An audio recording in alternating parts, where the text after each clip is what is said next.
Hello, everybody. Hope everybody is doing well and being safe and trying to get out as much as you can safely at a 6-foot distance, social distance. I know everything is awkward and unusual these times. I wanted to sum up these last few weeks since spring break. So just to cover up where we have been, we had spring break. And then we were announced that we weren't coming back because of the coronavirus. So that very first week after spring break was just set up mainly for the teachers to get their Google Classroom set up, and for students to try and figure out how to get onto Google Classrooms and try to understand remote learning. Then the first week was a trial week. It was no new material.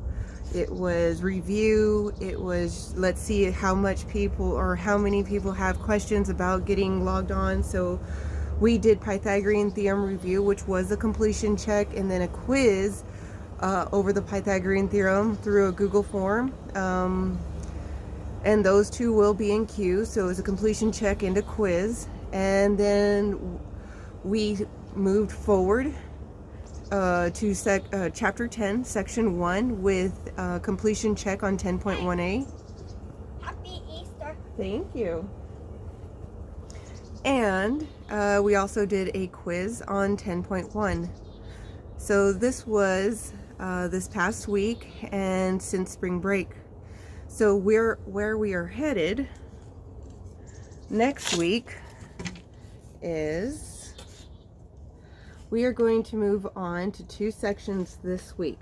We are going to do 10.2 and 10.3. They are both going to be completion checks. You are not going to have a quiz this week. But next week, you will have a 10.1 through 10.3 review, which will be a completion check, and then a 10.1 through 10.3 quiz. So if we have to go past April 24th, and we'll continue with chapter 10, 1 or 2 sections per week. We might do a section and then a quiz in the same week, or we might do 2 completion checks and 2 sections, and I will let you know. I'm sorry I haven't been more clear on that one, but so this week we're going to do 2 sections, and you will be responsible for doing 2 completion checks. Now on the last quiz, I added in a couple of questions about whether you liked Google Forms for homework, and the majority of you said yes, you do like Google Forms, but there were a couple that preferred to download it and be able to write out the problems and then submit it by taking a picture.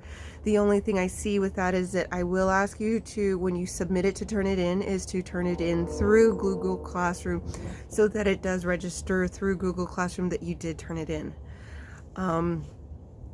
But other than that, I have no problems. If you like the Google Forms, then you can still do that way.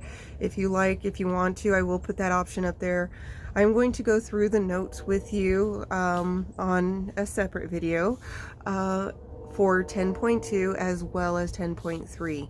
I will have a blank set of notes up on the material in Google Classroom so that if you want, you can print it out if you have a printer and follow along. If not, then you have them here so that you can watch those videos.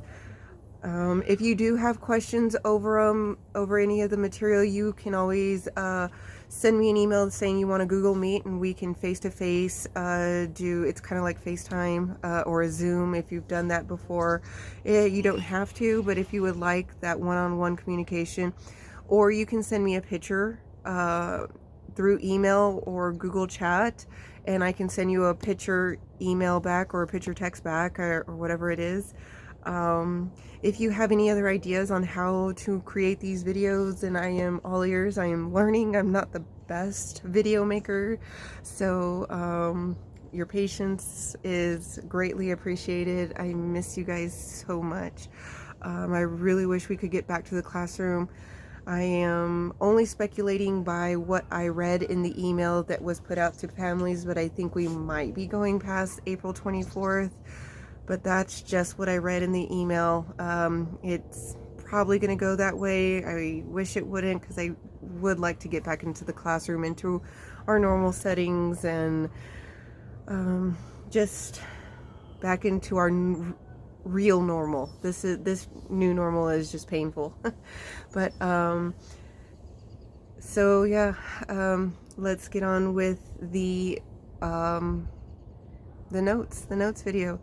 So I will see you in the next video.